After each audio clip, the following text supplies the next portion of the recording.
Un reciente estudio arqueológico confirmó la sospecha. La cultura prehispánica Jamacoaque, desarrollada en la costa de Ecuador, mantuvo contactos con Colima en el Pacífico de México mucho antes de la conquista española.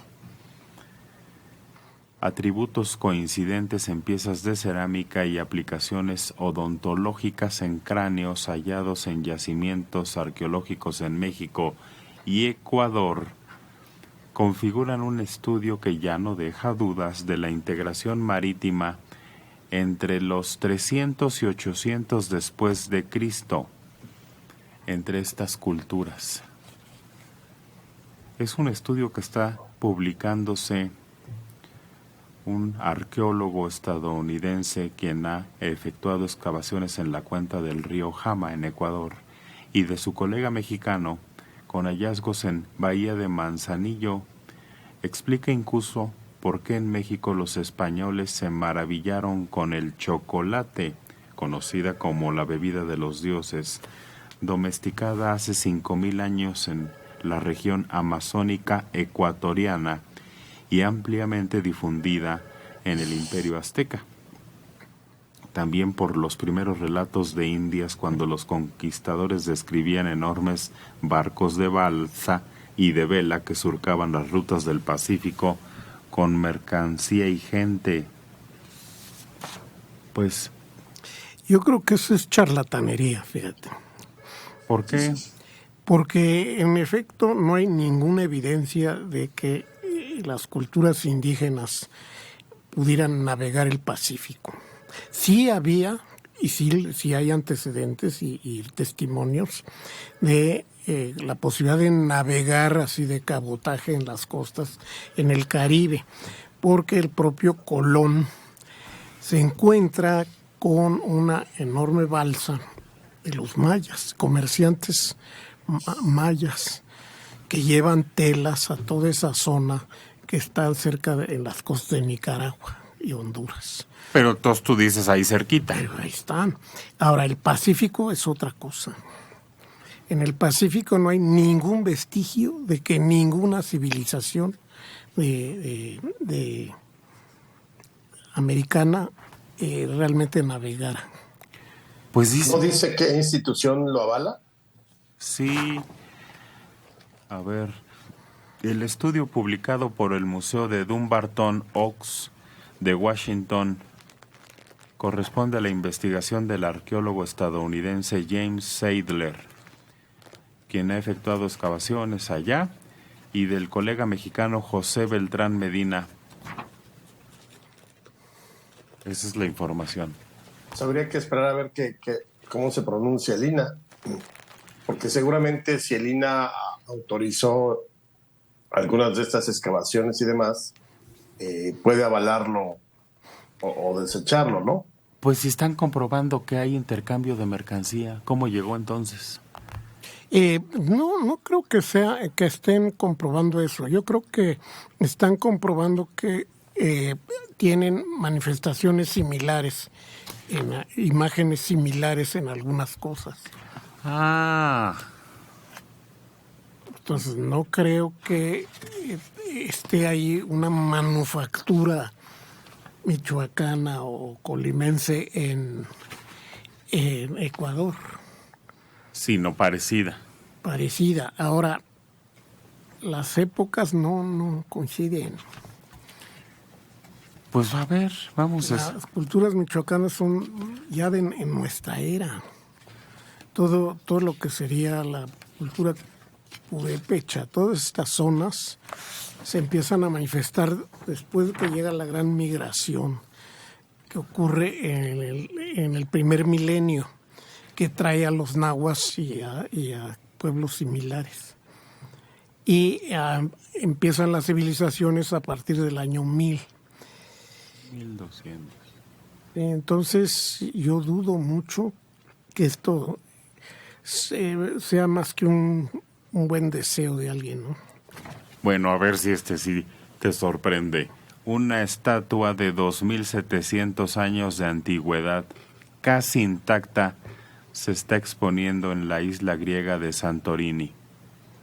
La Core de Tera, estatua de una mujer de largos cabellos que data del siglo VII a.C., probablemente un monumento funerario ubicado en el cementerio de la antigua ciudad de Tera, descubierta en noviembre del 2000, 2,5 metros de alto, hecha con mármol.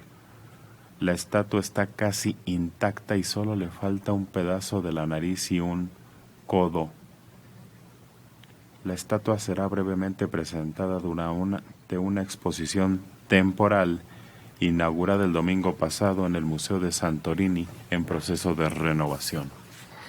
Ese lugar es interesante porque Santorini está en una isla en donde había un enorme volcán. Bueno, todavía hay un enorme volcán.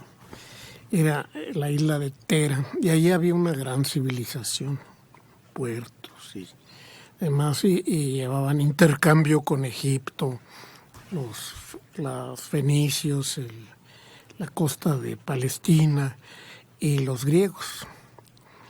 Y un día allá en el segundo milenio antes de nuestra era estalló.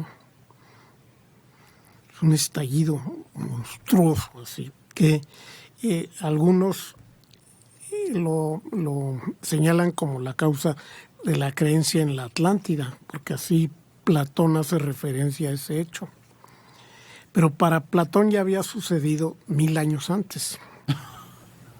Sí hay referencia en testimonios egipcios de que algo muy terrible ocurrió en esa época, que incluyó tsunamis, lluvias de ceniza, un desastre y la migración de muchos pueblos que huían de lugares desolados por todo ese accidente meteorológico que ocurrió. Pero sigue siendo una de las islas más importantes de Grecia ahora. Sí, sobre todo para los turistas. Exacto, es una de las más grandes. Es como un grandes. gran anfiteatro.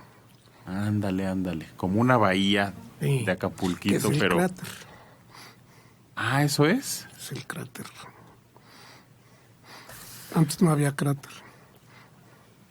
Hablando de desastres, más de 60 personas muertas. Aquí hablan de algunas desaparecidas, por lo menos una veintena.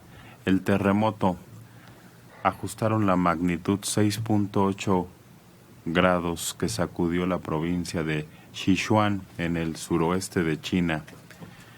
Provocó deslizamientos de tierra, sacudiendo edificios en la capital provincial de Chengdu, cuyos 21 millones de habitantes ya estaban confinados. El terremoto 6.8 golpeó una zona de montaña en la provincia de Sichuan a las 12:52 de la tarde. Situada al borde de la meseta tibetana donde se encuentran dos placas tectónicas, sufre terremotos de forma habitual. Las autoridades reportaron aludes de tierra y daños a vivienda y cortes de electricidad. Un deslave bloqueó una autopista rural que quedó cubierta de rocas. El temblor se sintió a 200 kilómetros de distancia, en la capital de la provincia, donde la mayoría de los habitantes están condenados a sus recintos por la política cero COVID. Pues lo curioso son los relatos de los que están confinados, que como bien decía Adela ayer, atendieron a la autoridad y no salieron, y se escondieron debajo de sus muebles, donde pudieron, sin salir de su casa, confiando en la construcción en que están habitando. Oye, es que le ha llovido sobre mojado a China. Ahora con las inundaciones, muchos lugares de China se vieron afectados. Ahora el temblor y bueno, lo que les ha tenido no en exceso de fallecimientos ni de enfermos como en otros lugares del mundo, pero encerrados los chinos desde hace 2 años en la mayor parte. El terremoto más letal que ha sufrido China en los últimos años fue un temblor de magnitud 7.9 que mató a casi 90,000 personas en ese mismo lugar, Sichuan, en 2008. Estos últimos meses han sido difíciles. Una ola de calor ocurrió, provocando un desabastecimiento de agua y cortes de electricidad porque depende de energía hidroeléctrica, lo que se ha sumado a los nuevos virus y ahora al sismo que acaban de padecer.